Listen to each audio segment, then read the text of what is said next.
Creemos en Dios, cuán fuerte es nuestra fe en Dios. Y recuérdate que la fe se cultiva lentamente, paso a paso, cada día, cuando buscas a Dios, cuando estudias la palabra de Dios, cuando pasas tiempo orando con Él, tu fe se va fortaleciendo. Vamos ahora a la lección número 4 para el 26 de julio del año 2025. Vamos a entrar esta semana en el estudio de las plagas. Llegó el momento de la liberación del pueblo de Israel. El título de la lección es justamente eso, las plagas.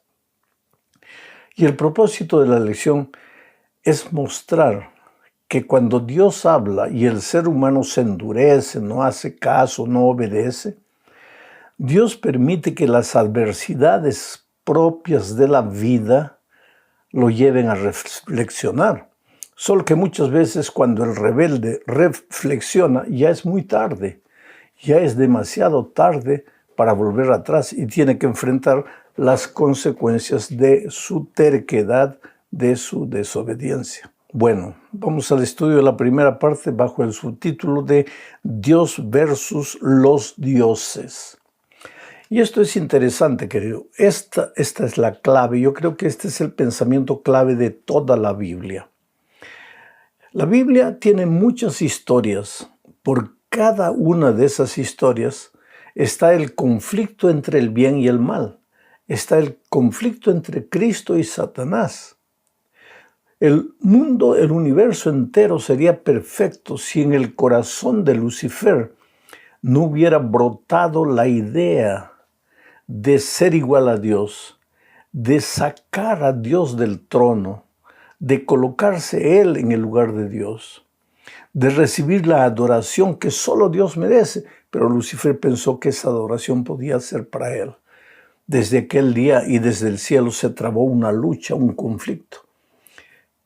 Satanás perdió, fue expulsado con la tercera parte de los ángeles que consiguió engañar y vino a la tierra. Todas las historias de la Biblia, por tras de la cortina está este gran conflicto entre Cristo y Satanás. Hoy día cuando muere un inocente, cuando tu empresa fracasa, cuando las cosas no te van bien, cuando todo te va mal, por tras de todo está el conflicto entre Cristo y Satanás. El diablo queriendo hacerte sufrir, queriendo llevarte a la conclusión de que todo lo malo que te sucede es porque Dios es malo. Eso trató de hacer con Job, pero en el corazón de Job él fracasó. Y eso trata de hacer contigo todos los días. Ahora vamos con esto en mente a la historia de las plagas que cayeron sobre Egipto porque Faraón estaba rebelde, terco, desobediente, no quería obedecer la voz de Dios, no quería dejar ir al pueblo de Israel. Y en realidad, las 10 plagas no muestran la guerra entre Dios y Egipto o entre Dios y los egipcios, sino entre Dios y las fuerzas malignas que estaban por tras de Faraón y de los egipcios, disfrazado de pequeños dioses. Por eso el subtítulo de esta parte de la lección es Dios versus los dioses. Dios contra los dioses en letra minúscula, egipcios. Vamos a leer lo que dice Éxodo 7, 11 al 15. Voy a ir comentando. Entonces llamó también Faraón sabios y hechiceros, e hicieron también lo mismo los hechiceros con sus encantamientos. ¿Qué es lo mismo?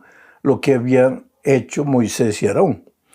Pues echó cada uno su vara, las cuales se volvieron culebras, mas la vara de Aarón devoró las varas de ellos, y el corazón de Faraón se endureció, y no los escuchó como Jehová lo había dicho.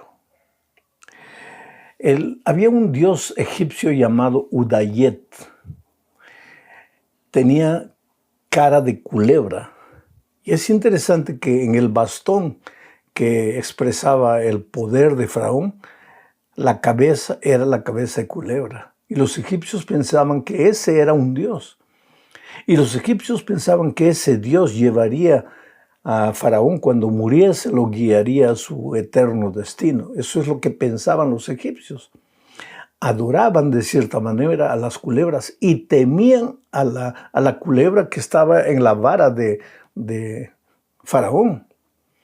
Sin embargo, cuando Aarón, el sacerdote, hermano de Moisés, para mostrar el poder de Dios, hizo que su vara se convirtiera en culebra, Faraón mandó llamar también a sus encantadores y hechiceros, y ellos también hicieron sus varas transformarse en culebras. Solo que la vara de Aarón devoró a las otras culebras, demostrando una vez más aquí el poder de Dios sobre los pequeños dioses de Egipto. Esta podría haber sido ya una evidencia, un motivo, una circunstancia para que Faraón se rindiese y obedeciese a la voz de Dios que le decía, deja ir a mi pueblo. Pero al contrario, dice el texto que su corazón se endureció, se puso más terco, más rebelde.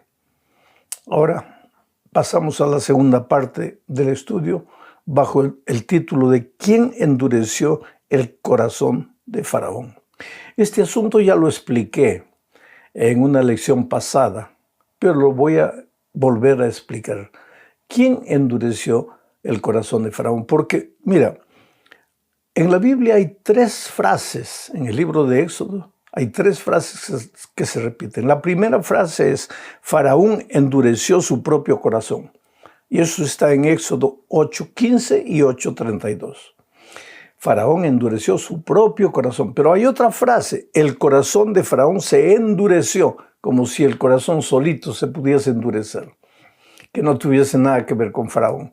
Y eso está registrado en Éxodo capítulo 7, versículo 13 y en Éxodo capítulo 7, versículo 22. Pero hay una tercera frase, Dios endureció el corazón de Faraón. Y eso está en Éxodo 9, 12, 10, 20, 11, 10, en fin. Al final de cuentas, ¿Faraón endureció su corazón? ¿El corazón de Faraón se endureció solito? ¿O Dios endureció el corazón de Faraón? Querido, todo es la misma cosa. Dios no podría endurecer el corazón de Faraón. ¿Por qué? Porque Dios estaría atentando contra la libertad que le dio al ser humano. Si Dios creó a Faraón con libertad, ¿cómo podría él endurecer el corazón de Faraón? Faraón endureció su corazón solo, decidió no oír la voz de Dios, decidió ser un hombre terco, endureció su propio corazón. Pero como en la literatura hebrea existe el estilo atributivo, ya que Dios es Dios y es el creador de los cielos y de la tierra y nada sucede en el universo sin su permiso, entonces el endurecimiento del corazón de Faraón, que fue por voluntad de él, es atribuida de cierta manera, ese endurecimiento es atribuido de cierto modo al propio Dios. Pero en realidad quien endureció su corazón fue Faraón. Él se puso rebelde, no quiso oír la voz de Dios. Entonces vamos ahora a las 3 primeras plagas. Son la plaga de la sangre, la plaga de las ranas y la plaga de los piojos. Voy a leer Éxodo 7, 17 y 18. Mira lo que dice. Así ha dicho Jehová. Paro aquí para comentar. Así ha dicho Jehová. Aarón y su hermano Moisés no venían a hablar palabras humanas. Ellos venían a decir lo que Dios había dicho. La palabra de Dios tiene valor y tiene poder. Y es bueno que el hombre pare cada vez que oye la palabra de Dios, porque con la palabra de Dios no se juega. Más me vale a mí como ser humano llevar a serio la palabra de Dios. Sigo leyendo el texto. Así ha dicho Jehová. En esto conocerás que yo soy Jehová. En esto, ¿qué es esto? Se estaba refiriendo a las plagas que vendrían. En esto, al ver las plagas, conocerás que soy yo, Dios. Porque Faraón inicialmente había dicho, ¿quién es Dios para que yo lo reconozca? ¿Quién es Dios para que yo deje ir libre a su pueblo? Ahora vas a ver la palabra de Dios, el poder de la palabra de Dios.